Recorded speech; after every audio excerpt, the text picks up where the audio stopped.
Okay, so since then you've been really moving. So I mean, you're up to 161 doors. What has been your growth as far as like, do you leverage your properties? Have you done partnerships? What kind of is your strategy as far as scaling as fast as you did? Was it slower at first, or did you kind of just go full force? Yeah, so I think two main things there. Yeah, I mean, it was a slow process. We're an overnight success over 6 years, we'll call Yeah. it, right?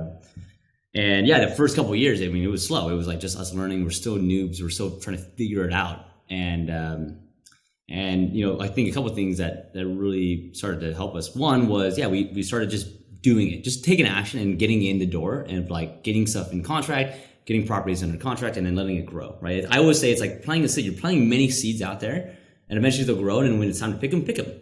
Right? So we did the first like 2-3 years where we were just picking seeds, putting seeds out there, and then things were starting to hit. Right? And then there's really this concept of momentum of money, momentum of assets. That's a really true thing, right? You think about it like a snowball effect, where in the top of the mountain you can throw a snowball and it's tiny. But then as it keeps going down the mountain, it gets bigger and bigger and bigger, right?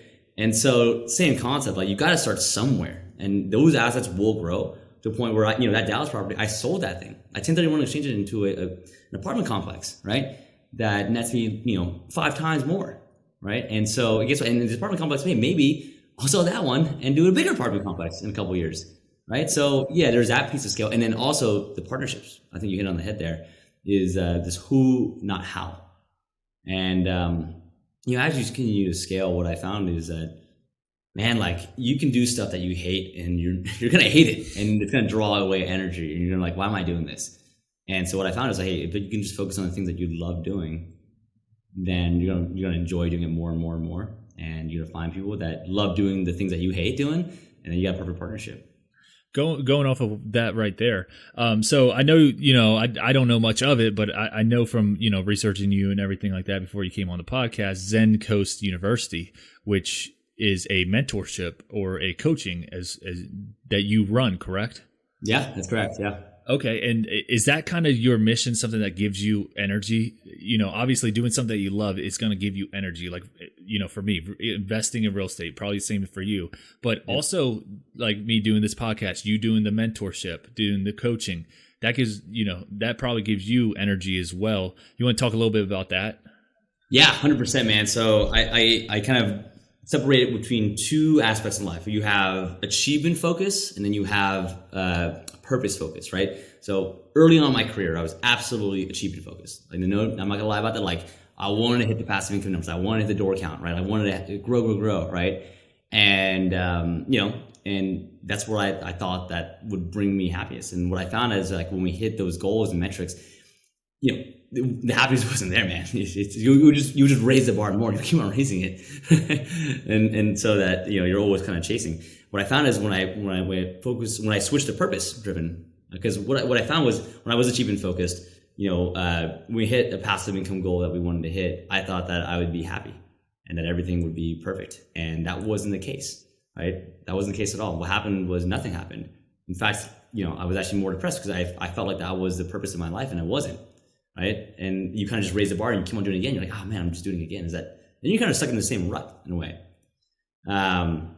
Whereas I found out what I was missing was more purpose driven. And purpose driven is more about like impact. It's more about legacy. Like I have a student right now that, he's in real estate, not because he wants to make a lot of money. I'm sure that's part of it, but that's the cost. Like the effect is like his mom is from Jamaica and his mom's village got like washed away by monsoon. And he wants to go back and rebuild that village, and so those kids have an equal opportunity that he had in the States and Canada. And that's purpose driven. So for me, similar to that, it's like my purpose is, hey, if I can help people or make an impact on people and help them create passive income so that they can go out and create passive impact in their world, their family, their community. Yeah, that is exactly what gets me juiced up in life. And I could be happy on my deathbed saying, hey, I have no life. I have a life of no regrets because I did something that I felt was the right thing to do and did change this world for the better. What is your, I 100% agree with everything you said. What is your split as far as your mentees, the people that you mentor? Are they, just beginning? Have they started in their career? Are they successful and just looking to get to the, the next successful level? What does that look like?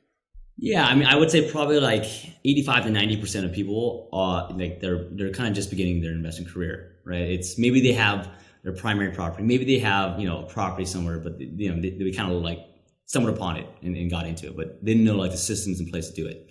So that's like, Yeah, I love that you do that because I mean, I've looked into mentorships and everything like that, and I don't know. I know they're a large investment.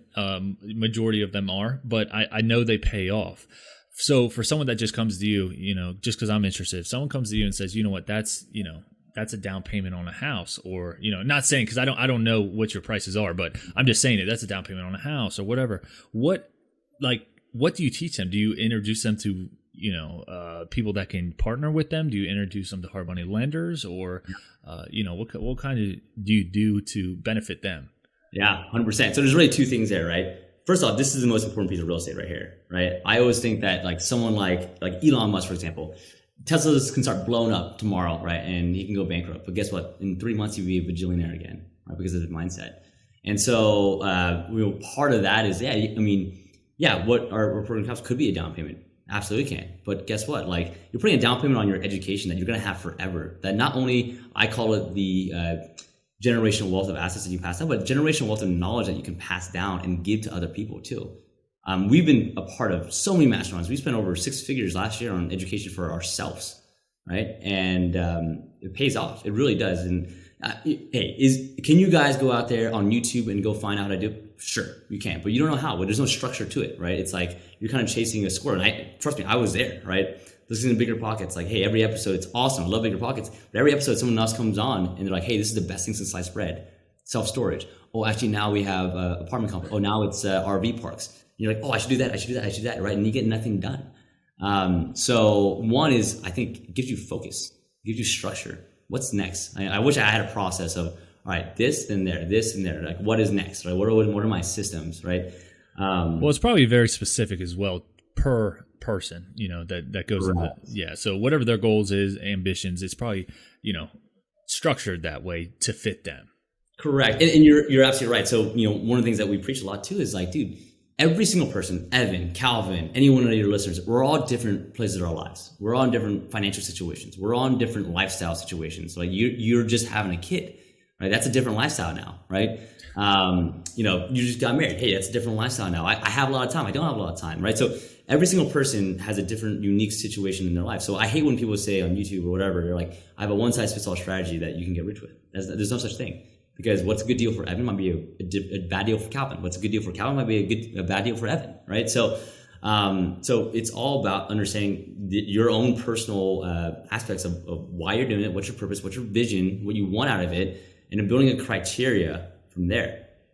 Like, what's the best fit? If you're someone, I have a student right now that she makes really good W-2 money, and she's like, I don't want to do any construction work or anything like that.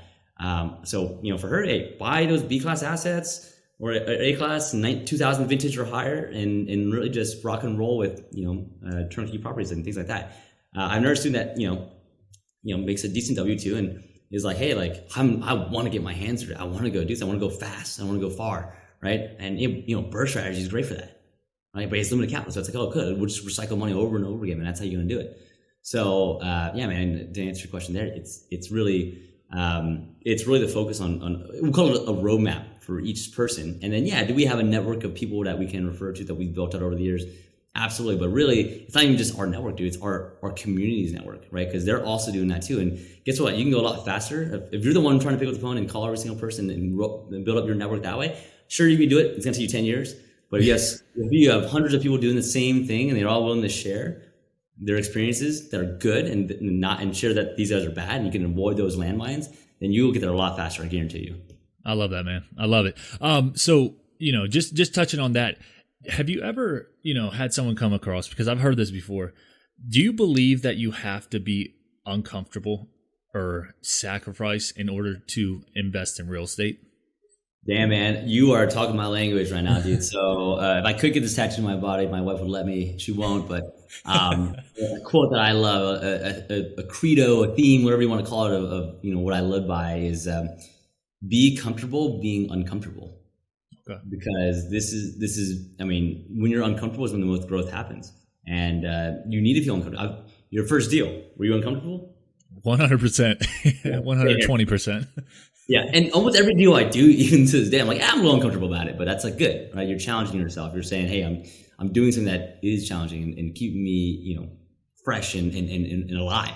For us, yeah, sure, you can just work your routine 9 to 5 and be stagnant there.